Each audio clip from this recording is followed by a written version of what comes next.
નમસ્કાર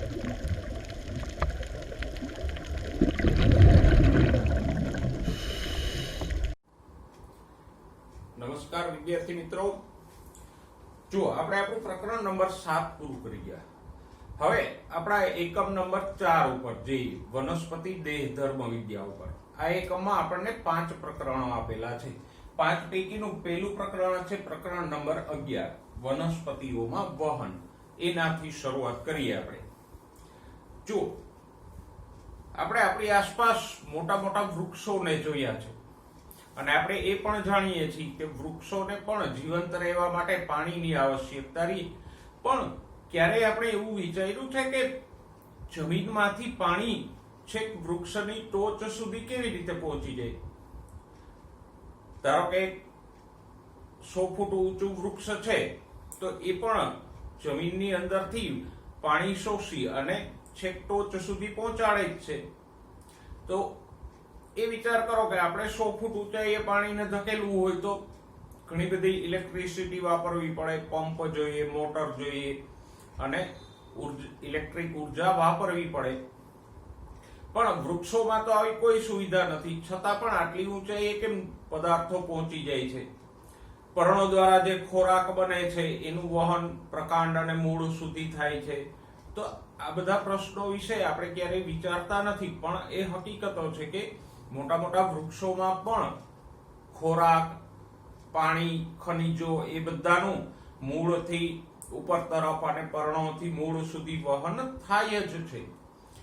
તો આ પ્રકરણમાં આપણે એ જ સમજવાનું છે કે આ વહન કેવી રીતે થાય, એની પાછળ કઈ ઉર્જા વપરાય, એમાં ચયાપચયની ઉર્જા વપરાય છે, વહન પાછળ કયા સિદ્ધાંતો લાગુ પડે છે, કઈ કઈ ભૌતિક બાબતો કે ભૌતિક પરિબળોના આધારે વહન થાય, વહન માટેના જે સિદ્ધાંતો છે એ વહન પામતા પદાર્થો, અલગ અલગ રીતનું વહન, એ જ બધા પ્રશ્નોની ચર્ચા આપણે આ પ્રકરણમાં કરવાની છે.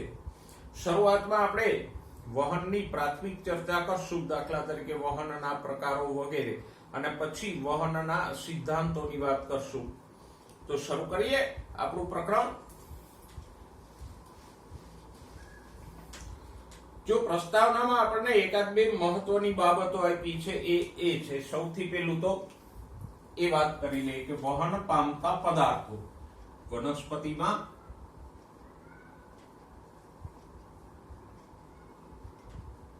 વહન પામતા પદાર્થો કયા છે, એટલે કે વનસ્પતિમાં કયા કયા પદાર્થોનું વહન થાય.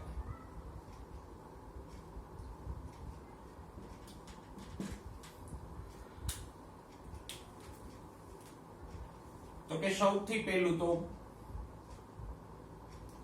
પાણી, કે જેનું સૌથી વધારે જથ્થામાં વહન થાય છે. બીજું છે ખનિજ પોષકો, જેને આપણે ખનિજ દ્રવ્યો પણ કહીએ. ત્રીજું છે કાર્બનિક દ્રવ્યો, સરળ ભાષામાં એને કહીએ ખોરાક.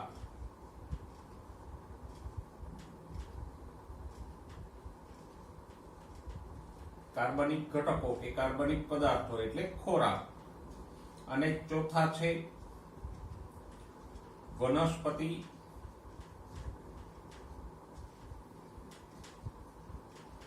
વૃદ્ધિ નિયામકો.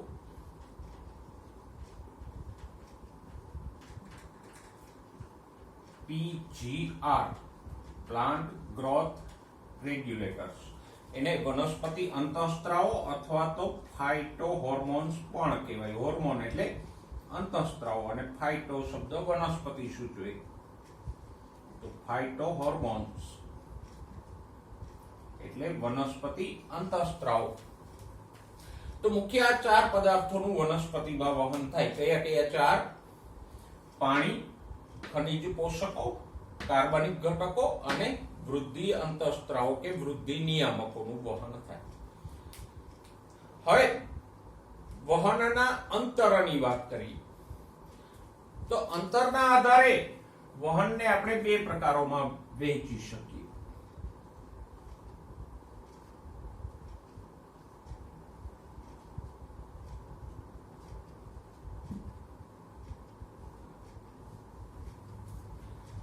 એક વહન છે ટૂંકા અંતરનું,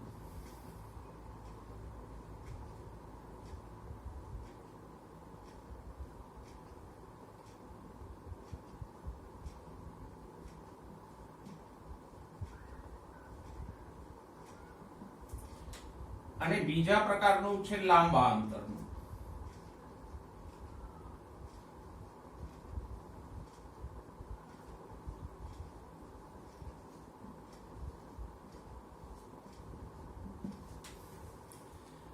જોઈએ પહેલા તો કે ટૂંકા અંતરનું વહન અને લાંબા અંતરનું વહન કોને કહેવાય?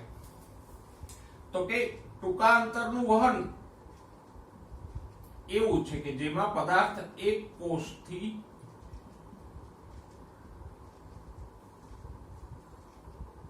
બીજા કોષ કે પેશીમાં વહન પામે.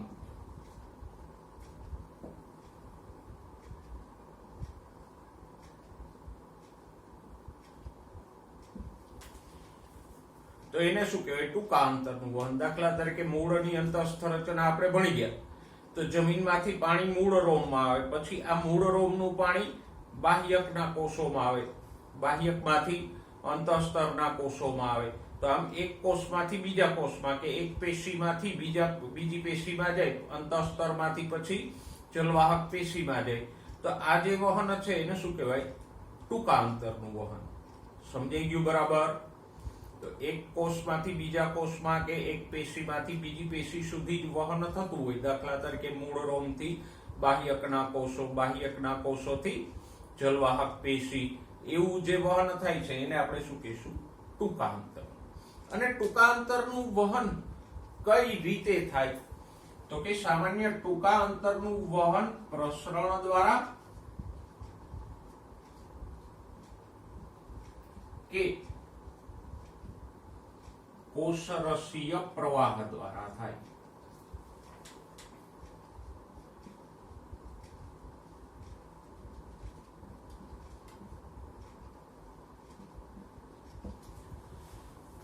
પ્રસરણ આપણે ભણી ગયા કે દ્રવ્યો પોતાના વધુ સંકેન્દ્રણથી ઓછા સંકેન્દ્રણ વાળા વિસ્તાર તરફ ગતિ કરે એને પ્રસરણ કહેવાય. ઓકે. અને કોષરસીય પ્રવાહ એટલે સામાન્ય કોષની અંદર કોષરસ ગોળ ગોળ ગોળ ગોળ આમ પરિભ્રમણ પામતો હોય. તો એના દ્વારા કોષમાં એક જગ્યાએ રહેલા અણુઓ કોષના બીજા ભાગ સુધી પહોંચે અથવા તો એક કોષમાંથી બીજા કોષ સુધી જાય. તો ટૂંકા અંતરનું વહન કઈ ક્રિયાઓ દ્વારા થાય છે? પ્રસરણ અને કોષરસીય પ્રવાહ દ્વારા થાય છે. લાંબા અંતરના વહનની વાત કરો તો હવે તમે સમજી શકો લાંબા અંતરનું વહન કોને કહેવાય? એક અંગથી બીજા અંગમાં થાય.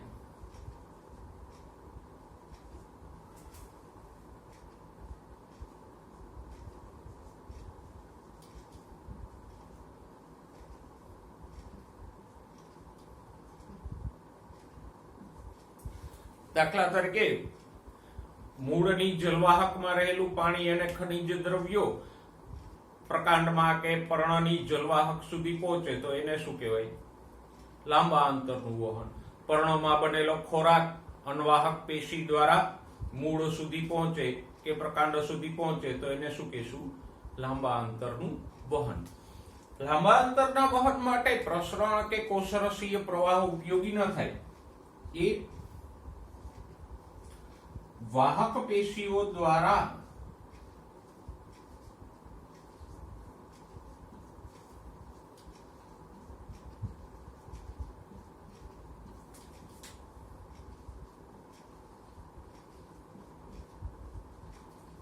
સ્થળાંતરથી થાય.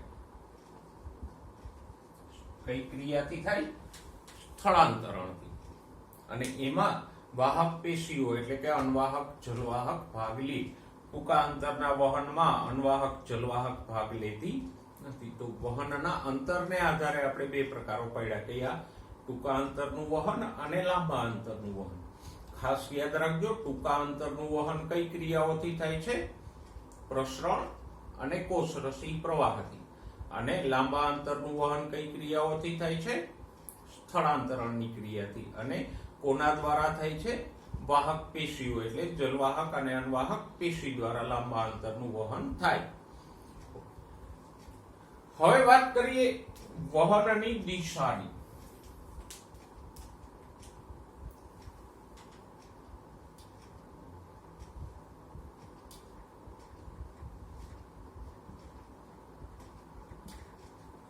તો વનસ્પતિમાં આજે 4 પદાર્થોનું વહન થાય છે, એની દિશા જુદી જુદી હોઈ શકે. એટલે કે જો પાણી છે તો એનું વહન હંમેશા એક દિશીય થાય.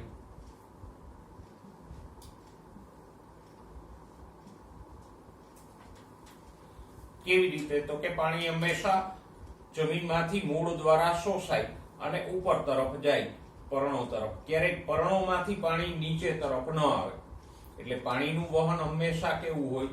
એક જ દિશામાં નીચેથી ઉપર તરફ ઉર્ધ્વગામી વહન થાય. ક્યારેય અધોગામી નીચે તરફ વહન ન થાય. તો પાણીનું વહન કેવું છે? એક દિશીય છે. ખનિજ પોષકો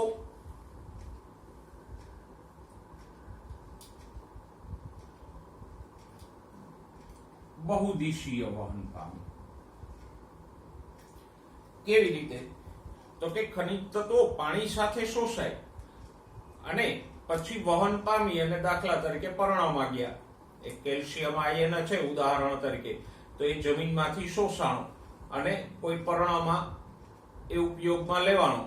હવે પર્ણ જ્યારે જીર્ણ એટલે કે ઘરડું થઈ અને પીળું પડવા માંડે ત્યારે આવા ઘટકો છે એ પાછા શોષી લેવાય પર્ણોમાંથી અને નવા વિકાસ પામતા પર્ણોમાં એને ધકેલવામાં આવે. તો પેલા ખનિજ દ્રવ્યો કે પોષક ઘટકો પર્ણમાં જાય, પછી પાછા શોષી લેવામાં આવે. તો બહુદિશીય વહન થયું ને. પેલા ગયા પર્ણમાં, પછી પર્ણ ઘરડું થયું ત્યારે પાછા જલવાહકમાં આવતા રહ્યા. તો બંને દિશામાં વહન થયું ખનિજોનું. ઓકે, નેક્સ્ટ, કાર્બનિક ઘટકો કે ખોરાકનું વહન પણ બહુદિશીય છે.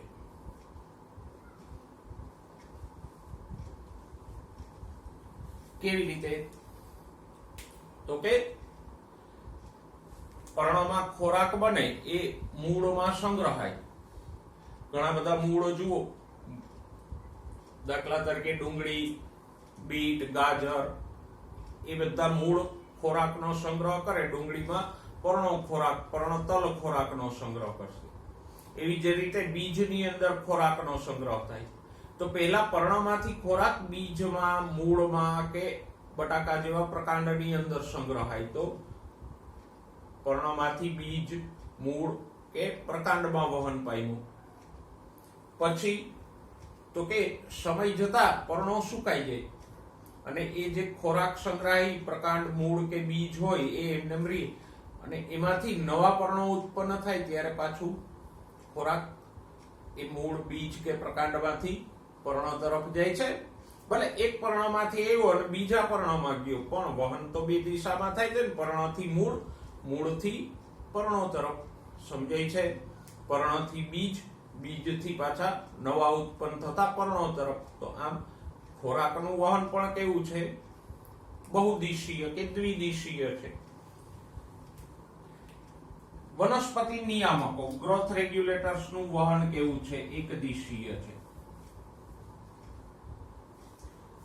ચિંતા ના કરો બેટા, વૃદ્ધિ નિયામકો શું છે એ આપણે 15મા ચેપ્ટરમાં સવિસ્તાર ભણી લેશું. અત્યારે એટલું સમજી લ્યો કે એ કોઈ એક ભાગમાં ઉત્પન્ન થાય અને અન્ય ભાગો તરફ વહન પામે, પણ વહન પામ્યા પછી એ વપરાઈ જાય એટલે પાછા રિટર્ન થતા નથી. દાખલા તરીકે ઓક્સિન નામનો વૃદ્ધિ નિયામક છે, તો એ પ્રકાંડની ટોચમાં ઉત્પન્ન થાય, ત્યાંથી નીચે વિભાજન પામતી પેશીઓ તરફ વહન પામે અને ત્યાં વપરાઈ જાય એટલે એ એક જ દિશા તરફ વહન પામશે. પણ હા, અહીંયા એક યાદ રાખજો, વૃદ્ધિ નિયામકોનું વહન એક દિશીય છે, સાથે સાથે એકદમ અલ્પ માત્રામાં વહન થાય છે. વૃદ્ધિ નિયામકો એકદમ સૂક્ષ્મ અલ્પ માત્રામાં હોય, વધારે ના હોય. તો અહીંયા પ્રસ્તાવનામાં આપણે તો ત્રણેક મુદ્દાઓની ચર્ચા કરી અને આમ જ યાદ રાખજો જેથી સહેલું પડે, નહીતર પ્રસ્તાવના તમને ઘણી લાંબી આપી છે. સૌથી પહેલું તો કયા કયા પદાર્થોનું વહન થાય વનસ્પતિમાં? પાણી, ખનિજ પોષકો, કાર્બનિક ઘટકો એટલે ખોરાક અને વનસ્પતિ વૃદ્ધિ નિયામકો કે ફાઇટોહોર્મોન્સ. અંતરના આધારે આપણે વહનના બે પ્રકારો પડ્યા. કયા? ટૂંકા અંતરનું વહન કોને કહેવાય? તો કે એક કોષથી બીજા કોષમાં કે એક પેશીમાંથી બીજી પેશીમાં વહન થાય એને આપણે શું કહીએ? ટૂંકા અંતરનું વહન. ટૂંકા અંતરનું વહન ખાસ કઈ ક્રિયાઓ દ્વારા થાય? પ્રસરણ અને આંતરકોષીય પ્રવાહ દ્વારા થાય. બીજો પ્રકાર છે લાંબા અંતરનું વહન. એક અંગમાંથી બીજા અંગમાં વહન થાય તો એને આપણે લાંબા અંતરનું વહન કહીએ. કઈ ક્રિયાઓ દ્વારા થાય? તો કે વાહક પેશીઓ દ્વારા સ્થળાંતરણની ક્રિયાથી થાય. ત્રીજો મુદ્દો આપણે જોયો વહનની દિશા. પાણીનું વહન હંમેશા કેવું હોય? એક જ દિશામાં મૂળથી ઉપર તરફ. ખનિજ પોષકો અને કાર્બનિક ઘટકોનું વહન બહુદિશીય હશે. એ જશે પણ ખરા, પાછા આવશે પણ ખરા. વૃદ્ધિ નિયામકોનું વહન પણ એક દિશીય જ હોય, કારણ કે એ વપરાઈ જાય છે એટલે પાછા રિટર્ન આવતા નથી. તો આમ વનસ્પતિમાં વહનની પ્રસ્તાવનામાં આપણે અગત્યના ત્રણેક મુદ્દાઓ જોઈએ. અને હું વારંવાર કહું છું કે બોર્ડ ઉપર હું જે કંઈ લખું એને એક સરસ મજાની નોટ બનાવતા જાવ એટલે રેડી રેફરન્સ તરીકે તમને મુદ્દાસરે કામ આવશે. હવે વાત કરીએ વહનના પ્રકારોની. વહનના પ્રકારો આપણે ઉર્જાના વપરાશને આધારે પાડીએ. જો વહનમાં ચયાપચયિક ઉર્જાના વપરાશને આધારે આપણે વહનના પ્રકારો પાડીએ. પહેલું તો એ કે ચયાપચયિક ઉર્જા એટલે શું? તો કે એટીપી ની ઉર્જાને ચયાપચયિક ઉર્જા કહેવાય. એટલે કે પદાર્થના વહનમાં જો એટીપી વપરાતો હોય કે ન વપરાતો હોય એના આધારે આપણે વહનના બે પ્રકારો પાડીએ. કયા બે? એક છે નિષ્ક્રિય કે મંદ વહન અને બીજું છે સક્રિય વહન. જો નિષ્ક્રિય વહન કોને કહેવાય? આ બે મુદ્દાઓ મેં લખ્યા છે, ખાસ યાદ રાખજો. જો પદાર્થના વહનમાં ચયાપચયની ઉર્જા વપરાતી ન હોય, ઉર્જા વપરાયા વગર જ વહન થતું હોય, અણુ એક જગ્યાએથી બીજી જગ્યાએ જતો હોય તો કેવું વહન કહેવાય? નિષ્ક્રિય વહન. અને જો પદાર્થના વહનમાં ચયાપચયની ઉર્જા એટલે કે એટીપી વપરાતા હોય તો એને કેવું વહન કહેવાય? સક્રિય વહન. સમજાઈ ગયું? આપણે ઉપર લખ્યું જ છે કે વહનમાં ચયાપચયિક ઉર્જા એટલે કે એટીપી ના વપરાશના આધારે બે પ્રકારો પડે છે. જો ચયાપચયની ઉર્જા વપરાય તો નિષ્ક્રિય વહન, ન વપરાય તો નિષ્ક્રિય વહન, ઉર્જા વપરાય તો સક્રિય વહન. બીજો તફાવત, નિષ્ક્રિય વહન હંમેશા સંકેન્દ્રણ ઢાળ અનુસાર જ થાય. હવે સંકેન્દ્રણ ઢાળ કેવો? આ શબ્દને બરાબર સમજી લેજો. સંકેન્દ્રણ ઢાળ શું છે? સંકેન્દ્રણ ઢાળ અનુસાર એટલે શું? સંકેન્દ્રણ ઢાળ વિરુદ્ધ એટલે શું? આ બધા શબ્દોને બરાબર પકડી લેજો. વારંવાર એ માથું ખાશે તમારું. સંકેન્દ્રણ ઢાળ, સંકેન્દ્રણ ઢાળ, સંકેન્દ્રણ ઢાળ ઘણી બધી વાર આવશે. બરાબર? સહેલું છે. જો ભૌતિક ઢાળ તમે કેને કહો?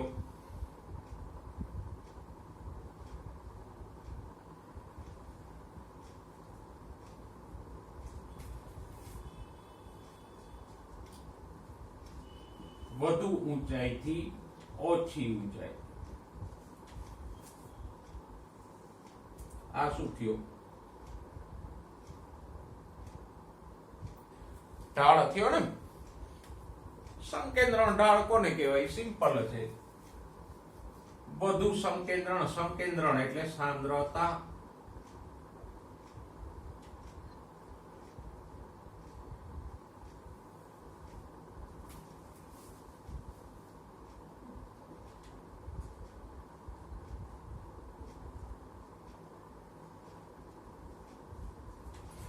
સંકેન્દ્રણ ઢાળ થયું. કોઈ જગ્યાએ એક બાજુ વધારે સાંદ્રતા હોય, બીજી બાજુ દ્રાવણની સાંદ્રતા ઓછી હોય તો એ શું થયું? બે દ્રાવણ વચ્ચે એક સંકેન્દ્રણ ઢાળ બન્યો ને. ઓકે, હવે પદાર્થ જો વધુ સંકેન્દ્રણથી ઓછા સંકેન્દ્રણ તરફ જાય તો એને શું કહેવાય? સંકેન્દ્રણ ઢાળ અનુસાર. અને પદાર્થ આમ જાય ઓછા સંકેન્દ્રણથી વધુ સંકેન્દ્રણ તરફ તો એને શું કહેવાય? સંકેન્દ્રણ ઢાળ વિરુદ્ધ. તો ભૌતિક ઢાળમાં આપણે સમજી શકીએ ને, કોઈ વસ્તુ આમ આવે તો એ ઢાળ અનુસાર કહેવાય ને આમ જઈએ તો ઢાળની વિરુદ્ધ. ત્યાં ઊંચાઈ છે, અહીંયા સંકેન્દ્રણ છે, તો સંકેન્દ્રણ ઢાળ એટલે શું?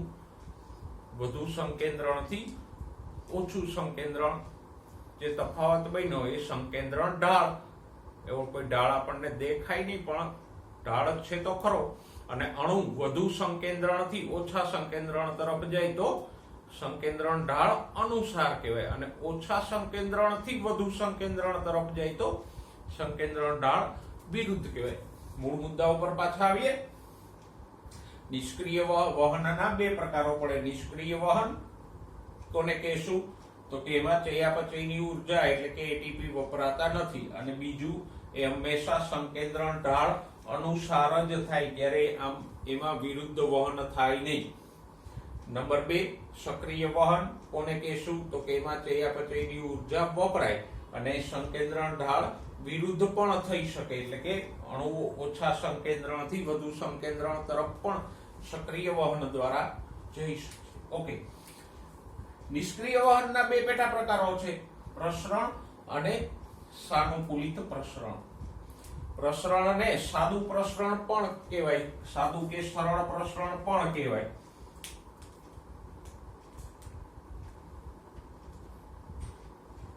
સાદું પ્રસરણ કોને કહેવાય? તો કે એમાં કોષરસ પટલ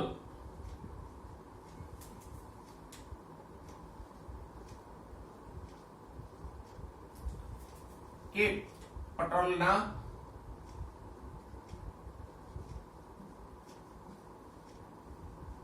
પ્રોટીનો ભાગ લેતા નથી.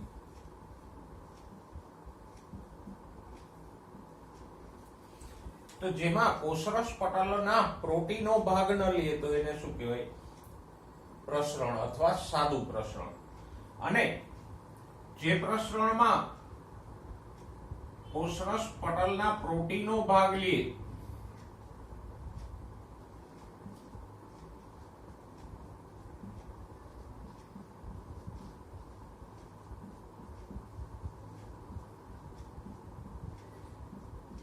અને આ પટલના પ્રોટીનો દ્વારા અણુનું પ્રસરણ થાય તો એને શું કહેવાય?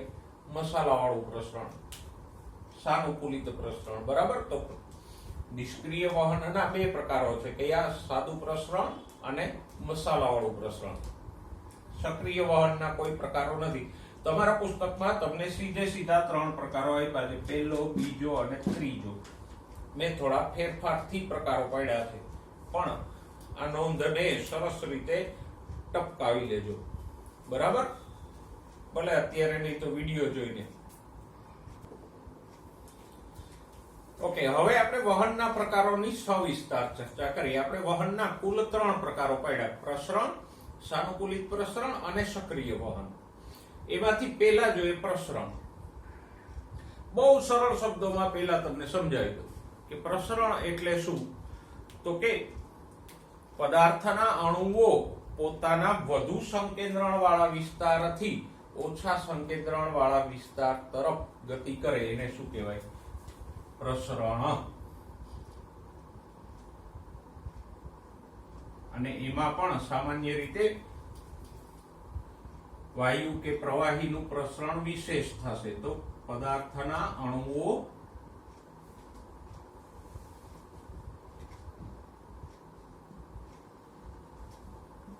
કઈ તરફ ગતિ કરે છે?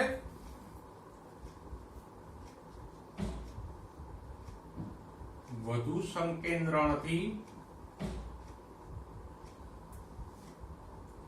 ઓછા સંકેન્દ્રણ વાળા વિસ્તાર તરફ.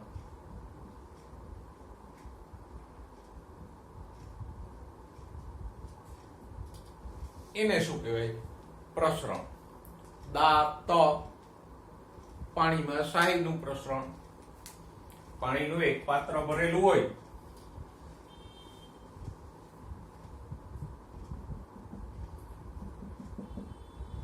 એમાં આપણે શાહીનું ટીપું નાખીએ અને પછી પાત્રને હલાવીએ નહીં, એમને એમ રહેવા દઈએ તો શું થાય? આપણને ખબર છે શું થાય. ધીમે ધીમે ધીમે ધીમે એ શાહી કે ગળી આખા પાણીમાં ફેલાઈ જાય. આ મેં એક શાહીનું ટીપું નાખ્યું પાણીમાં. મારી પાસે તો હોય ને માર્કરની, તમારી પાસે ગળી હોય તો એક શાહીનું ટીપું નાખ્યું. તો જુઓ, હવે જ્યાં આપણે શાહીનું ટીપું મૂકેલું છે પાણીમાં, ત્યાં શાહીના અણુઓનું સંકેન્દ્રણ વધારે છે. આજુબાજુના પાણીમાં શાહીનું સંકેન્દ્રણ કેવું છે? ઓછું, મીન્સ કે શૂન્ય છે. આમાં કોઈ શાહીના અણુઓ છે જ નહીં.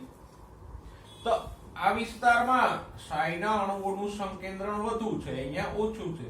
તો ધીમે ધીમે ધીમે ધીમે અણુઓ આમ ચારે તરફ જશે, ફેલાશે. તો આ જ ક્રિયાને શું કહેવાય? પ્રસરણ. કેવી રીતે થયું? અણુઓ વધુ સંકેન્દ્રણ વાળા વિસ્તારમાંથી ઓછા સંકેન્દ્રણ વાળા વિસ્તાર તરફ ગયા. બીજું આવું પ્રસરણનું ઉદાહરણ તમે આપી શકો કે જે આપણે વ્યવહારમાં અનુભવતા હોઈએ એવું? કયું છે? રાઈટ, સુગંધના અણુઓ. આપણે અત્તર કે કોઈ પણ સુગંધ હોય તો એ જાણીએ છીએ, ફેલાય છે. તો જ્યાં આપણે અત્તરનું ટીપું મૂકીએ ત્યાં અત્તરના અણુઓનું સંકેન્દ્રણ વધારે હોય, આજુબાજુની હવામાં ઓછું હોય, એટલે ફેલાય. એ પ્રસરણ થોડું ઝડપી હોય. ધુમાડો નીકળતો હોય તો એને પણ આપણે જોયો છે ફેલાતા. કોઈ કારખાનાની ચીમનીમાંથી કે અગરબત્તીમાંથી ધુમાડો નીકળતો હોય તો એ પણ ફેલાય છે. વરાળ નીકળતી હોય તો એનું પણ પ્રસરણ થાય છે. તો આ બધું પ્રસરણ છે ને, એકદમ સહેલું. ગુડ.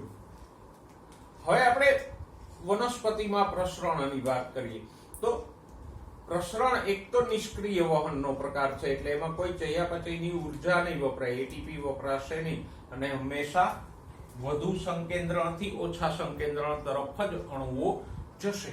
એ તો મૂળ બે બાબતો લાગુ પડશે.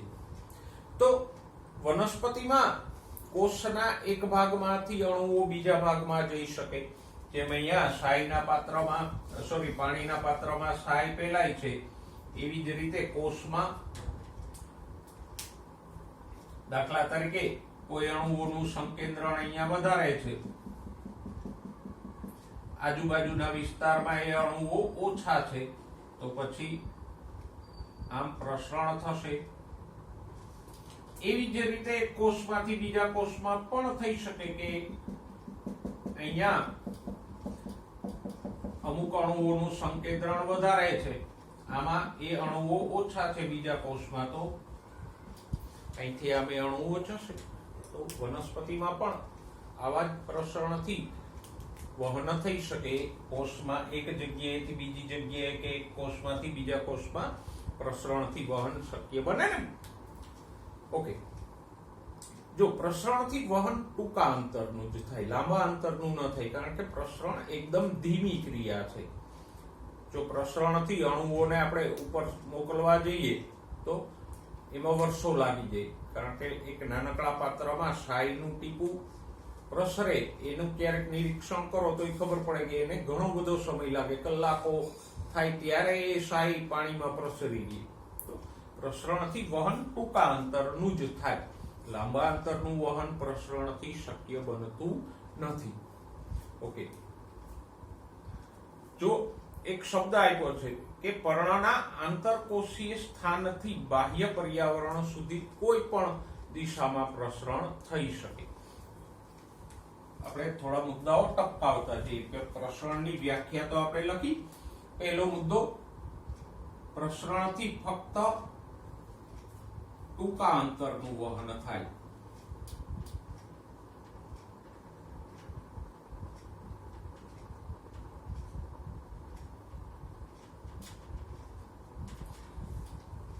વહનના પ્રકારોમાં થોડા વાક્યો અટપટા આપ્યા છે, એટલે જ્યારે ભણો ત્યારે સાથે તમારી ટેક્સ્ટબુક રાખજો, જેથી કરીને એ જે અટપટા વાક્યો છે એ સરળતાથી સમજાઈ જાય.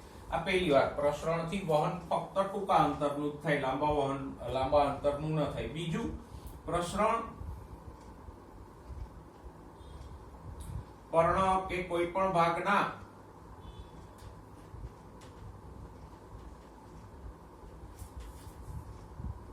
આંતરિક ભાગોથી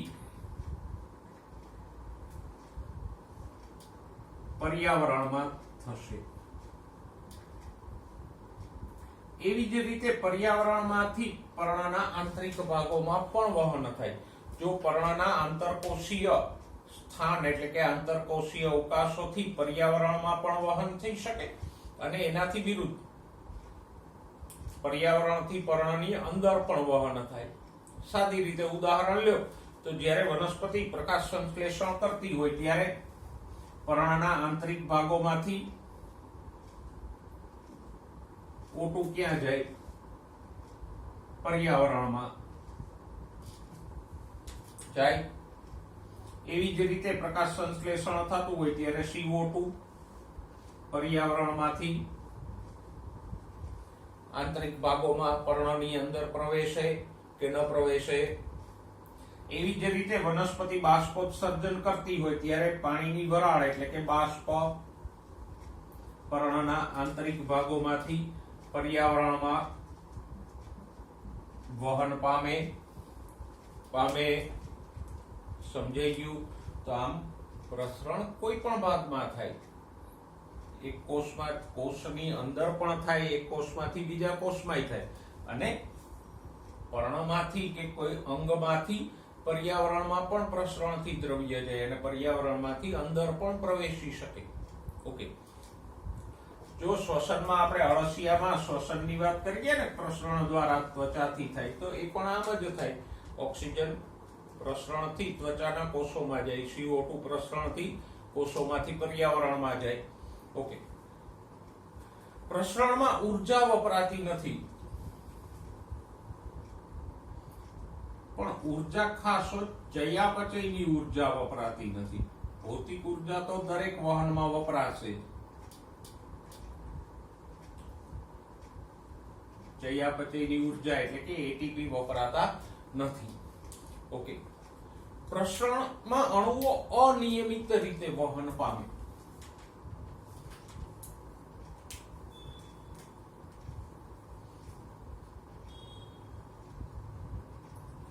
પ્રસરણમાં વહન કેવું થાય? અનિયમિત. એની કોઈ ચોક્કસ પેટર્ન નથી હોતી. પાણીમાં શાહીના અણુઓ ફેલાતા હોય અને તમે જુઓ તો એ આડા આવડા આમ ફેલાતા હોય, એની કોઈ ચોક્કસ પેટર્ન ન હોય. તો આવું અનિયમિત વહન થાય અને વધુ સાંદ્રતાથી ઓછી સાંદ્રતા તરફ વહન થાય. પ્રસરણ એક ધીમી ક્રિયા છે એટલે જ ટૂંકા અંતરનું વહન એનાથી શક્ય બનશે. ઓકે. પ્રસરણ વાયુ અને પ્રવાહીનું સ્પષ્ટ રીતે થાય, જ્યારે ઘન પદાર્થનું પ્રસરણ ઓછા અંશે સંભવિત છે. ટૂંકમાં કહીએ તો વાયુ અને પ્રવાહીઓનું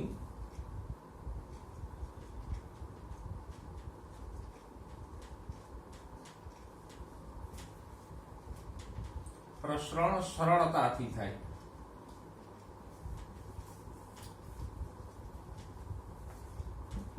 જ્યારે ઘન પદાર્થનું પ્રસરણ મર્યાદિત થાય, કારણ કે ઘન પદાર્થમાં અણુઓ એકબીજા સાથે જોડાયેલા હોય એટલે એનું વધારે પ્રસરણ નહીં થાય. એમાં ઘનથી ઘન તો પ્રસરણ નહીં જ થાય. જો પ્રસરણને માધ્યમના આધારે તમે વિભાજિત કરી શકો. દાખલા તરીકે પાણીમાં શાય કેવું પ્રસરણ છે?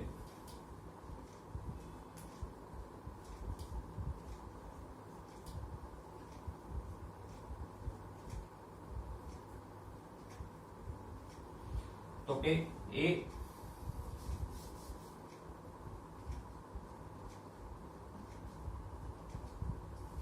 પ્રવાહીથી પ્રવાહી પ્રસરણ છે. પાણી પણ પ્રવાહી છે, એમાં પ્રસરતી શાય પણ પ્રવાહી છે. પછી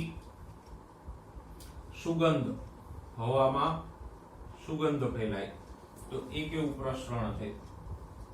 વાયુથી વાયુ. બરાબર. પછી ઘણી વખત વાયુથી પ્રવાહીનું પણ પ્રસરણ થાય, જેમ કે પાણીમાં O2 કે CO2 પ્રસરે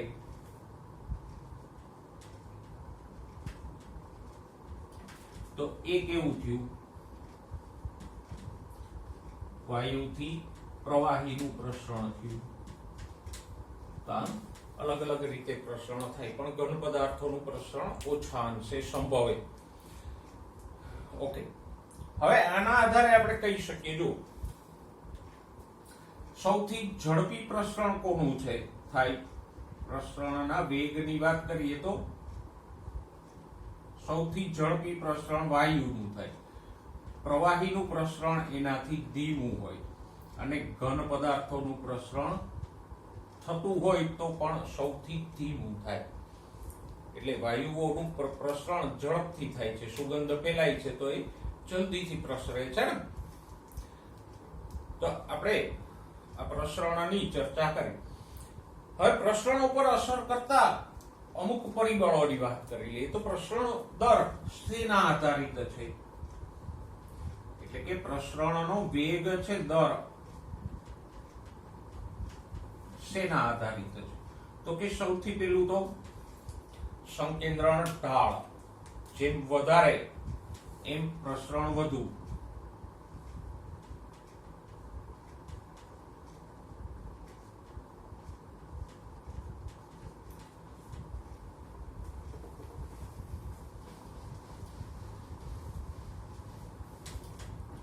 જો બે દ્રાવણો આપણે લઈએ, એકની સાંદ્રતા 0.5 મોલ છે અને બીજામાં 0.1 મોલ છે, તો બંનેમાં દ્રાવક દ્રવ્ય સરખા જ છે, તો આમાં પ્રસરણ થશે. બીજા બે દ્રાવણો લઈએ, એમાં એકની સાંદ્રતા 1 મોલ છે અને બીજાની સાંદ્રતા 0.1 મોલ જ છે, તો સાપેક્ષ રીતે જુઓ તો આમાં ધીમું પ્રસરણ થશે, જ્યારે આમાં વધુ ઝડપી પ્રસરણ થશે. કારણ કે અહીંયા સંકેન્દ્રણ ઢાળ ઓછો છે, અહીંયા ઢાળ વધારે છે, એટલે કે સંકેન્દ્રણનો તફાવત અહીંયા વધારે છે.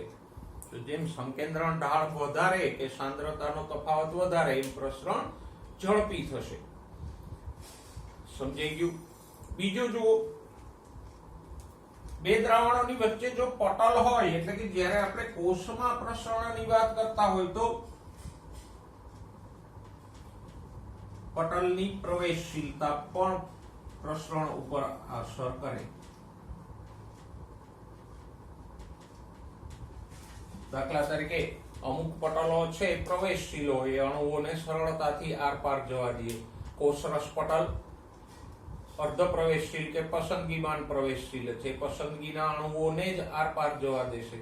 અમુક પટલો અપ્રવેશશીલ હોય, દાખલા તરીકે પર્ણ ઉપર જે ક્યુટિકલનું આવરણ હોય તો એ અપ્રવેશશીલ પટલ તરીકે કામ કરે, તો અણુઓ એની આરપાર પ્રસરી નહીં. આમ પટલની વચ્ચે કોઈ પટલ હોય તો એની પ્રવેશશીલતા. પાણીમાં સાય ફેલાય કે સુગંધ ફેલાય તો એમાં વચ્ચે કોઈ પટલ નથી હોતું, પણ જ્યારે વનસ્પતિમાં પ્રસરણ થતું હોય ત્યારે કોષરસ પટલ કે એવું ક્યુટિકલનું આવરણ કે એક કંઈ પણ વચ્ચે પટલો આવશે તો એની પ્રવેશશીલતા અસર કરે.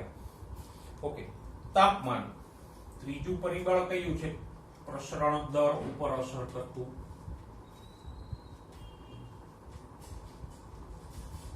અને ચોથું પરિબળ છે દબાણ. અહીંયા તો તમે કેમિસ્ટ્રી ભણો છો એટલે સમજી શકો કે તાપમાન વધારે હોય તો પ્રસરણ ઝડપથી થશે, એવી જ રીતે દબાણ પણ વધારે હોય તો પ્રસરણ ઝડપથી થશે. પ્રસરણ દર ઉપર અસર કરતા પરિબળો છે. પ્રસરણની વ્યાખ્યા તમને કે પુસ્તકમાં આપી નથી, એટલે એને તમે બરાબર સમજીને નોંધી લેજો. તો આપણે વહનના પહેલા પ્રકાર પ્રસરણની ચર્ચા કરી. ઓકે, હવે વાત કરીએ સાનુકૂલિત પ્રસરણની. જો સાનુકૂલિત પ્રસરણ વાળા મુદ્દામાં શરૂઆતના એક બે મુદ્દાઓ આપ્યા છે, એ પ્રસરણ સંબંધિત જ છે, પ્રસરણના દર સંબંધિત. આપણે અહીંયા પ્રસરણ દરની વાત હમણાં કરી ગયા ને કે પ્રસરણ દર ઉપર શું શું અસર કરે. સંકેન્દ્રણ ઢાળ, પટલની પ્રવેશશીલતા, તાપમાન, દબાણ, એમાં જ વધારાના બે મુદ્દા એડ કરી લઈએ. તમારા પુસ્તકમાં એને સાનુકૂલિત પ્રસરણમાં આપી દીધા છે. તો પ્રસરણ દર ઉપર શું અસર કરે? એક તો પદાર્થનું સ્વરૂપ.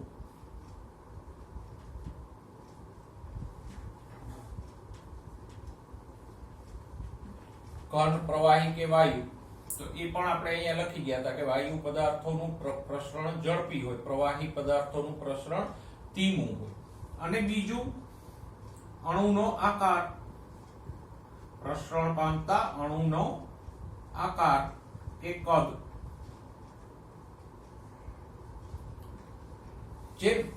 જે અણુ પ્રસરણ પામે છે એનો કદ નાનું હોય તો એ ઝડપી પ્રસરણ પામશે, મોટા કદના અણુઓ હશે તો એનું પ્રસરણ ધીમું થશે. ક્રોમેટોગ્રાફી વગેરે ટેકનિકમાં આ જ સિદ્ધાંતથી અણુઓને અલગીકૃત કરી શકાય. તો પ્રસરણ દર ઉપર અસર કરતા આ બે વધારાના પરિબળો કે બાબતો છે.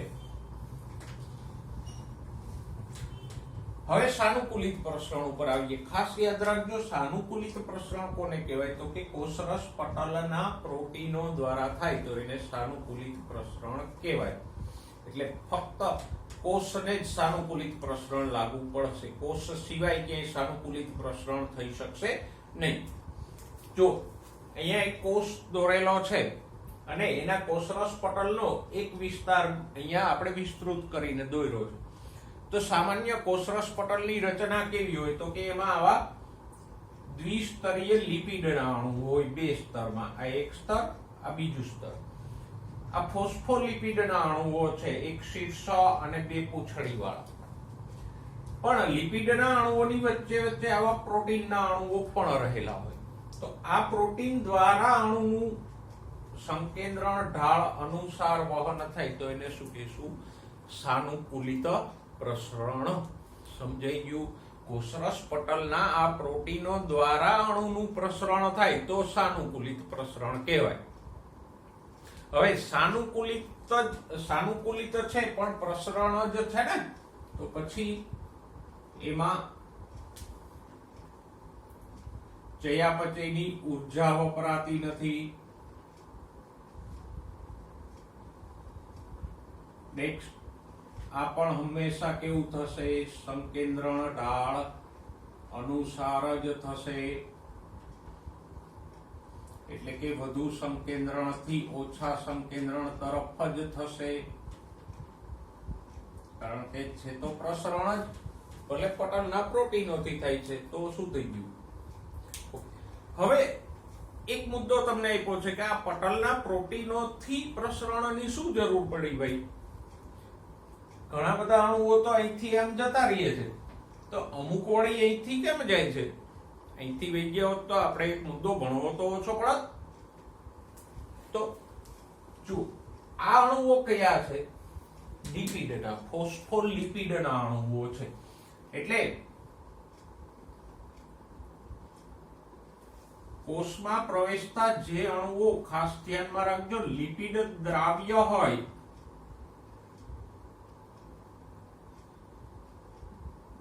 એ આ પટલના લિપિડ દ્વારા વહન પામી જશે, વધુ સંકેન્દ્રણથી ઓછા સંકેન્દ્રણ તરફ. દાખલા તરીકે લિપિડ દ્રાવ્ય અણુઓ છે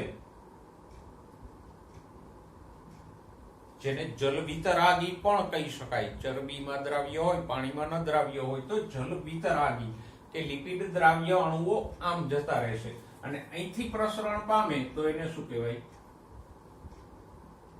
સાદુ પ્રસરણ. સમજાઈ ગયું?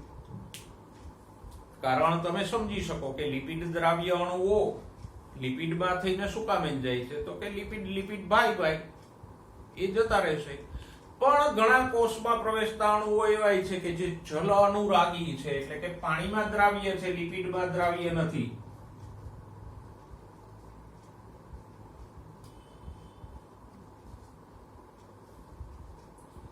અને આપણે જાણીએ છીએ લિપિડ એટલે કે ચરબી અને પાણીને બાપે મારા વેર છે, ક્યારેય ભેગા ન થાય. ભળે નહીં ભળે, પાણીમાં તેલ નાખો તો તેલ ચરબી છે, ભળશે નહીં ભળે. તો આવા જલ અનુરાગી કે જે પાણીમાં દ્રાવ્ય છે, લિપિડમાં દ્રાવ્ય નથી, એવા અણુઓનું સંકેન્દ્રણ અહીંયા વધારે હશે તો એ આમ નહીં જઈ શકે. એને ક્યાંથી જવું પડશે બિચારાઓને? અહીંથી, પ્રોટીન દ્વારા. તો સાનુકૂલિત પ્રસરણ શા માટે જરૂરી છે?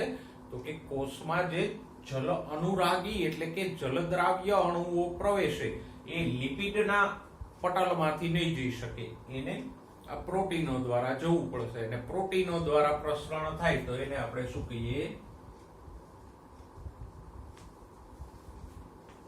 સાનુકૂલિત પ્રસરણ. સમજાઈ ગયું? તો ખાસ કરીને જલ અનુરાગી અણુઓનું વહન સાનુકૂલિત પ્રસરણ દ્વારા થાય આ પ્રોટીનોના માર્ગે. Is that clear? ગુડ. આગળ જુઓ પુસ્તકમાં કે અહીંયા પ્રોટીનો ભલે ઉપયોગમાં લેવાય છે પણ વહન તો સંકેન્દ્રણ ઢાળ અનુસાર જ થશે. પ્રોટીન થી વહન થાય તો એવું નહીં કે એવું નહીં થાય કે ઓછા સંકેન્દ્રણ થી વધુ સંકેન્દ્રણ તરફ અણુ જશે. ના, વહન તો સંકેન્દ્રણ ઢાળ અનુસાર જ થશે. અહીંયા પ્રોટીનો સંકેન્દ્રણ ઢાળ સ્થાપિત કરી શકતા નથી, એટલે કે સંકેન્દ્રણ ઢાળમાં કોઈ ફેરફાર કરતા નથી. એ તો એક માર્ગ છે કે જ્યાંથી અવર જવર થઈ શકે. એટલે મેં પહેલા જ કીધું કે સાનુકૂલિત તો સાનુકૂલિત પ્રોટીન દ્વારા ભલે થાય પણ છે તો પ્રસરણ, ને એટલે આ બે બાબતો તો એને લાગુ પડશે. એમાં ઉર્જા નહીં વપરાય એટીપી ની, અને સંકેન્દ્રણ ઢાળ વિરુદ્ધ પણ નહીં થાય. ઓકે, નેક્સ્ટ જો બાજુના પાના ઉપર નજર કરો, આકૃતિની નીચે એવું લખ્યું છે કે પ્રસરણ, સાનુકૂલિત પ્રસરણ ઓછીથી વધુ સાંદ્રતા તરફ વાસ્તવિક વહન કરી શકતા નથી. આ કારણે ઉર્જાનો ઉપયોગ આવશ્યક બને છે. એટલે કે સાનુકૂલિત પ્રસરણ, વાક્યને જરા સમજજો. સાનુકૂલિત પ્રસરણ ઓછી સાંદ્રતાથી વધુ સાંદ્રતા તરફ થતું નથી, કારણ કે ઓછી સાંદ્રતાથી વધુ સાંદ્રતા તરફ જવા માટે ઉર્જાનો ઉપયોગ જરૂરી છે. એટલે આ કારણે ઉર્જાનો ઉપયોગ આવશ્યક છે. એ સાનુકૂલિત પ્રસરણને નથી લાગુ પડતું, પણ કોને લાગુ પડે છે?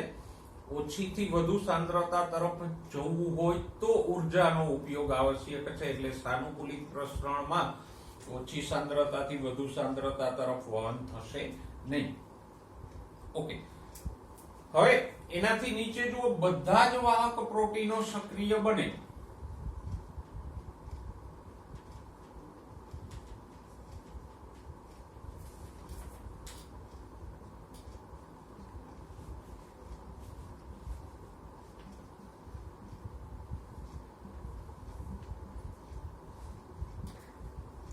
તો વહનનો દર મહત્તમ થાય, એટલે કે સંતૃપ્ત થઈ જાય, સેચ્યુરેટેડ થઈ જાય.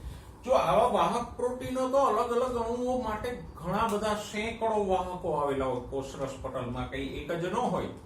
આવા વાહક પ્રોટીનો તો સેંકડો હજારોની સંખ્યામાં કોષરસ પટલમાં હોય, અને પાછા દરેકના જુદા જુદા હોય. દાખલા તરીકે કેલ્શિયમનો પ્રોટીન એક છે તો ત્યાંથી કેલ્શિયમ જ જશે. પછી આયર્નનો વાહક પ્રોટીન બીજા છે તો ત્યાંથી આયર્ન જ જશે. તો આમ અલગ અલગ અણુઓના વાહક પ્રોટીનો કોષરસ પટલમાં ઘણી સંખ્યામાં આવેલા હોય. ફોર એક્ઝામ્પલ, એક એક્સ નામનો અણુ છે અને એના વાહક પ્રોટીનો પટલમાં 100 છે. કોષરસ પટલમાં આ વાહક એક્સ ના વાહકોની સંખ્યા કેટલી છે? 100. હવે 100 માંથી દાખલા તરીકે 50 જ પ્રોટીનો સક્રિય થાય છે, ખુલે છે. આ વચ્ચેનો માર્ગ ખોલબંધ થાય એવો હોય તો 50 જ ખુલે છે, તો વહનનો દર કેટલો રહેશે? અડધો. 100 પ્રોટીન ખુલી જાય છે તો વહનનો દર મેક્સિમમ થઈ જશે, સંતૃપ્ત થઈ જશે, પછી એનાથી વધશે નહીં. બરાબર, મહત્તમ થઈ ગયો એટલે સેચ્યુરેશન આવી ગયું, પછી એનાથી દર વધશે નહીં. તો અહીંયા જ્યારે કોષરસ પટલમાં કોઈ પણ અણુના વાહક પ્રોટીનો હોય એ બધા સક્રિય થઈ અને વહન કરે તો વહનનો દર મહત્તમ થાય. આ વાક્યનો બીજો અર્થ શું થાય? તો કે આમ સાનુકૂલિત પ્રસરણમાં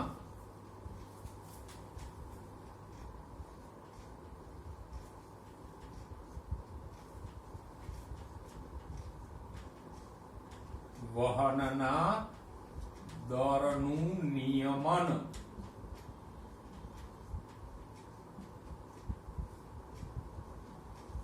થઈ શકે.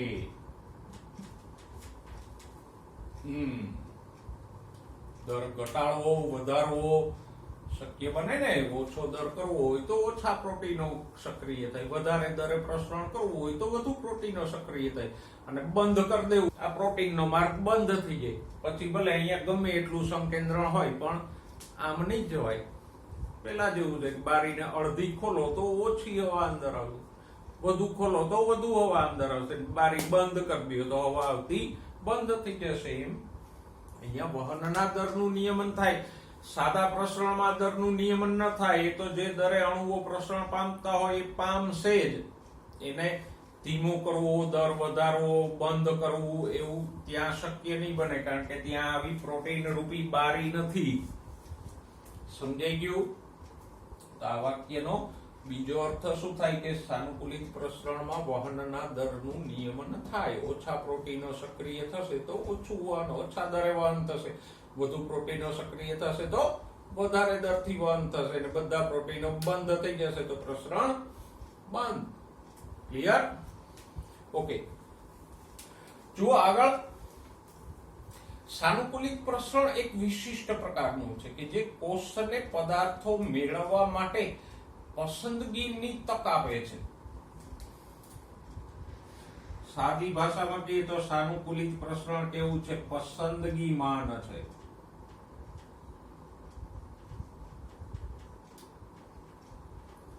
અહીંયા પસંદગી છે.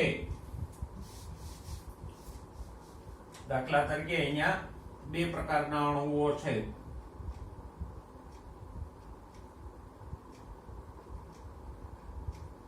પસંદગીમાન એટલે છે કે કોષને જે અણુની જરૂરિયાત હશે એને જે અંદર આવવા દેશે, બીજાને નહીં આવવા દે. જો એક અણુ અહીંયા આપણે ગોળ ગોળ થી દર્શાવ્યા છે, બીજા આમ સ્ક્વેર થી દર્શાવીએ. આ એક અણુનો વાહક છે, આ બીજા અણુનો વાહક છે. બે અણુઓનું સંકેન્દ્રણ બહાર તરફ વધારે છે, પણ કોષને આ અણુની જરૂરિયાત છે, આની જરૂરિયાત નથી. તો એ શું કરશે? આના પ્રોટીનોને ખોલશે, ખુલવા દેશે, એટલે વહન થશે. આ વાહકોને, આ વાહક પ્રોટીનોને બંધ રાખશે.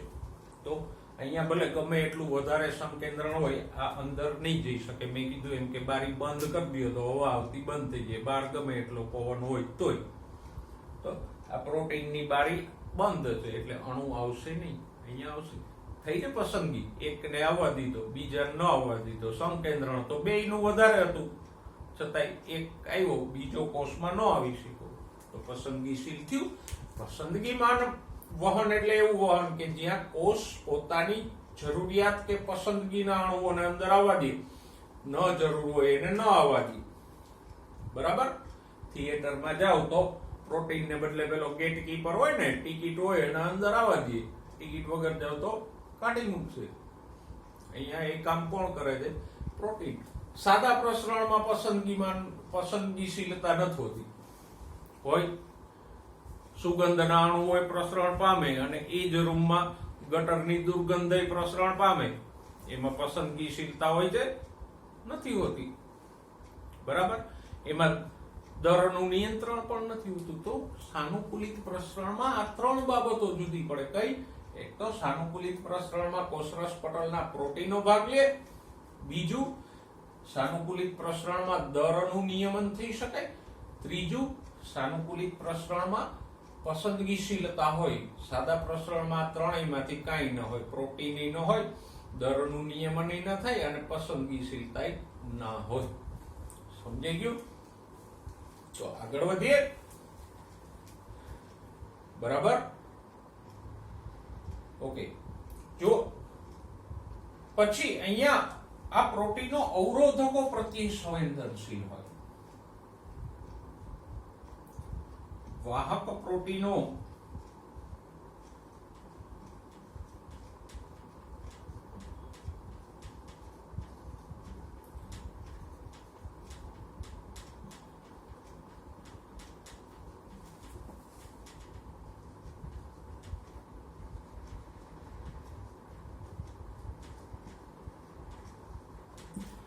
ઘણા બધા અણુઓ એવા છે વાયડા કે એ અવરોધકો છે, એ આની હારે જોડાઈ જાય એટલે ત્યાંથી જે અણુનું વહન થતું હોય એ બંધ થઈ જાય. તો આવા ઘણા અણુઓ આ વાહક પ્રોટીનોના અવરોધક તરીકે કામ કરે ને આ વાહક પ્રોટીન સાથે જોડાઈને એને વહન કરતો બંધ કરી દે. ક્લિયર? ઓકે. જો અણુઓને આરપાર પસાર કરવા માટે પટલમાં આવેલા પ્રોટીનો માર્ગ બનાવે, એને તો આપણે વાત કરી દઈએ કે આ પ્રોટીનો અણુઓને જવા માટેનો માર્ગ બનાવશે. બરાબર? કેટલાક માર્ગ એવા હોય કે જે હંમેશા ખુલ્લા રહે, કે આવો જાઓ ગમે ત્યારે અવર જવર કરો. બરાબર? કેટલાક માર્ગ નિશ્ચિત હોય કે એ અમુક અણુઓને જ અમુક સમયે આરપાર જવા દે, કોષને જરૂર હોય તો જ એને અંદર બહાર થવા દેશે, નહીતર નહીં થવા દે. પછી તો કે એક વિશિષ્ટ શબ્દ, એને ધ્યાનમાં રાખજો.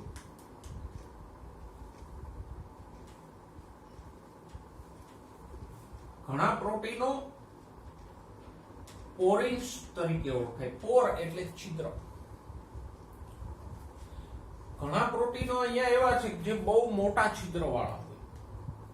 એની આરપાર આયનો તો ઠીક છે, કેલ્શિયમ કે ક્લોરાઇડ, સોડિયમ જેવા નાના નાના આયનો તો જઈ શકે, પણ બીજા પ્રોટીન જેવા મોટા અણુ પણ જઈ શકે એમ. દાખલા તરીકે આયનો છે તો આવા મોટા પ્રોટીનો પણ જઈ શકશે એની આરપાર. તો આવા જે મોટા છિદ્રો વાળા પ્રોટીનો હોય એને શું કહેવાય? પોરિન્સ. અંડરલાઈન કરજો. પોરિન્સ ક્યાં હોય?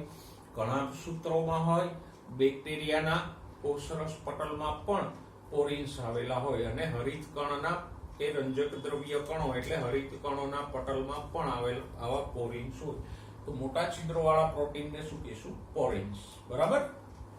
તો આપણે વહનના બે પ્રકારોની આજે સવિસ્તાર ચર્ચા કરી. કઈ? પ્રસરણ અને સાનુકૂલિત પ્રસરણ. નેક્સ્ટ ટાઈમ સક્રિય વહનની ચર્ચા સાથે ફરીવાર મળીશું. ત્યાં સુધી સ્વસ્થ રહો, મસ્ત રહો અને ભણવામાં વ્યસ્ત રહો.